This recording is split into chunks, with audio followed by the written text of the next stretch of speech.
안녕하십니까. 반갑습니다. 네, 오늘 또 53세가 되신 우리 호랑이띠분들 올 한해 신년 운세 한번 알아보려고 하는데요.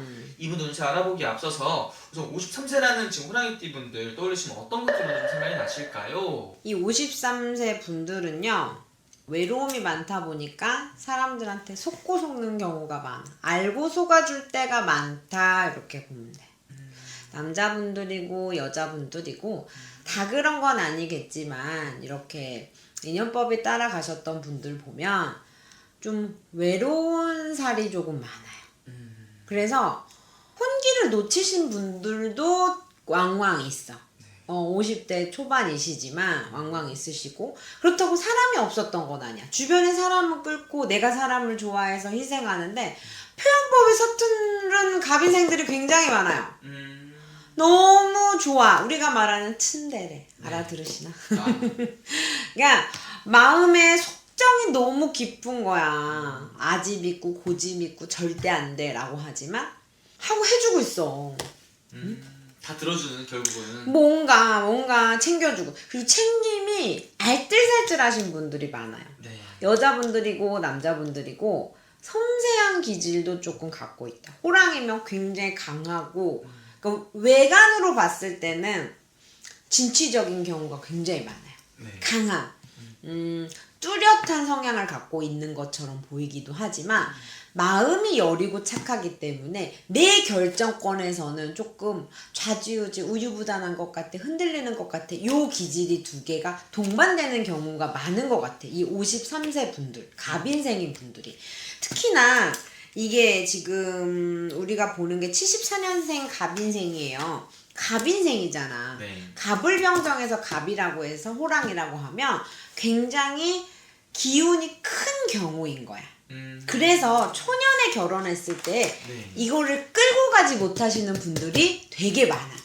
일찍. 내 기운이 굉장히 강한데 그걸 받아주는 배우자를 만났다고 하면 초년부터 지금까지 잘 지키실 텐데, 그거의 연법을 이어지지 못한다고 하면 내가 답답해서 나왔건, 그러니까 상황적으로 돈이고 사람이고 뭔가가 내가 자꾸 답답증을 느끼게 만들 수 있는 초년의 기운을 갖고 있어서 내가 갖고 있는 것들에 있어서 이렇게 변화들이 있거든요. 그래서 초년 내가 20대 30대 때 갖고 있었던 직업이 아닌 다른 직업군으로 완전 확 변화해서 다른 삶을 살고 계시는 분들도 계시고, 그러니까 그런 분들이 조금 많이 계신다. 그런 셈이 이분들 같은 경우는 여성분들은 더더욱이 정말 남자 같은 인생을 살아오신 분들이 좀 많겠어요. 진짜 있어서 그냥 가끔은 호랑이잖아요 이렇게 얘기를 하면 아주 크게 그렇게 큰 모폭으로 걸어가시는 분들이 왕왕 있지. 그래서 사회성도 조금 높으시고 사람들을 관련하시고 사람들과 소통하시는 법이 대인배이신 분들도 있어. 근데 기운으로 느끼는 것도 그렇고 상담을 하면서도 느끼지만 이 갑인생의 호랑이가 그렇게 좀 산전수전을 겪고 공중전을 겪다 보니 마음으로 알고 속고 모르고 속는다고 했잖아. 그러다 보니까 이제는 조금 보호받고 싶기도 하고 기대고 싶은 마음이 있는데 마음은 있는데 그게 해본 적이 없으니까 안 되는 거야. 그래서 자꾸 모든 것들을 책임지고 끌고 가려고 하면 올해는 굉장히 힘들 수 있어. 내가 기대하겠고 내 직성에서 올라오는 대로 그냥 내가 올해 조금 숨을 쉬고 싶어, 쉼을 선택하고 싶어 하면 조금 주춤주춤 기운을 조금 내려놔야 내 올해에 받을 복이 열려요. 이 호랑이띠가 올해 운은 열리는 기운이야. 네. 응? 올해 열리는 기운이다만 근데 올해 열리는 기운에서 내가 내 아집대로 가고 고집대로 선택을 하시고 내 엔진 부스터가 조금 쉬어줘야 돼요 라고 신호의 시그널이 보여지는 상황들이 여러 개 있는데 자꾸 밀어붙인다고 하면 관제가 낄 수 있고 사람들과의 시비 다툼이 조금 있을 수 있어요. 그래서 잘하고도 욕먹는 쾌, 아니면 억울한 누명의 쾌가 될 수도 있어. 내가 누굴 도와줬어, 누굴 조금 챙겨줬어, 나 좋고 너 좋자고 했지만 결국은 내가 희생해서 어떤 것들을 했다라고 했을 때 타격을 먹을 수 있는 게 26년이다. 올해는 내가 온 힘에 힘을 주는 해가 아니에요. 조금 손을 내려놓고 힘을 조금 빼야만이 나한테 흡착이 되는 기운에 있어서 돈이며 사람이며 따라붙어요. 욕심을 내서 내가 보폭을 멀리 갔어. 내가 욕심을 과하게 부렸어라고 하면 리스크를 먹을 수 있는 해운년이 분명하게 들어온다.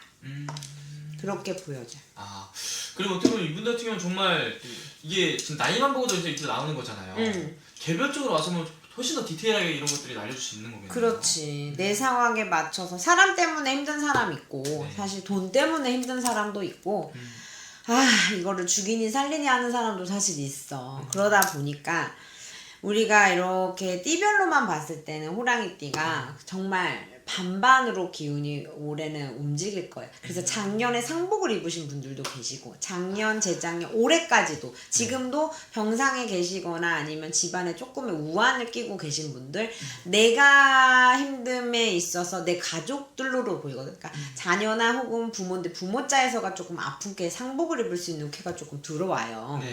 그러다 보니 그런 경험에서 그 기운은 빠지신 분들은 올해 26년의 변화가 긍정의 기운의 변화가 많이 있으실 거지만 아니라고 하면 아직 해결이 못하신 분들이라고 하면 이걸 어떻게 해결해야 될까 답답증이 조금 있다 이런 게 보이거든. 네. 그러니까 그런 것 때문에 또 개별로 본다고 하면 좀 디테일하게 나오겠죠.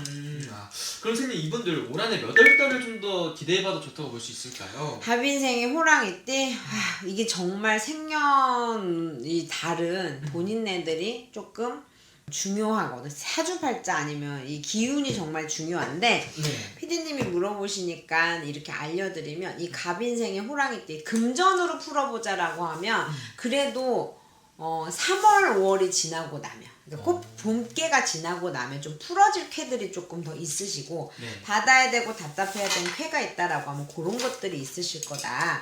이렇게 나아지고 문서의 발복이 있어서 뭐 매매를 해야 된다든지 아니면 금전에 문서를 이렇게 매매 아니면 문서를 작성할 일이 있는 거에 대해서 라고 하시면 올해는 조금 그거는 주춤거리는 해운년이 돼야 될 것 같아요. 그리고 운기가 치고 갈 때는 어쨌든 갑인생은 꽃피는 춘삼월에 한 번쯤은 기회가 오는 띠별들이 있을 거예요. 3월에서 4월께 한번 나한테 그때도 뭔가 좋은 기회가 안 왔어 라고 하면 요 지금 나한테 기운이 이렇게 조금 처지는 운때가 될 수도 있어요. 그때까지 내가 해결 공판을 못 내고 내가 뭔가 못 잡았어. 그땐 기운이 피크로 좋아질 수도 있는 시기가 되거든요. 음력으로는 3월, 4월이기 때문에 양력 4월께부터 보시면 될 것 같아요.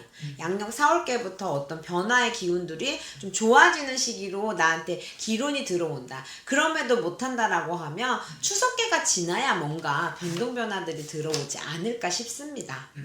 좋습니다. 아무래도 또 제일 자세하게 볼 수 있는 건 아까 말씀해주신 대로 생년월일 다 넣어서 1대1로 점사 보는 게 제일 정확하다는 거죠, 선생님? 네네네. 마지막으로 이분들 위해서 한 말씀 해주시면서 마지막 인사 말씀. 부탁드리겠습니다. 갑인생 분들은 올해 운이 정말 많이 열려 있어요. 내가 쌓아놓은 것들을 받아올 수 있는 해운년입니다. 다만에 이 운이 크게 열려.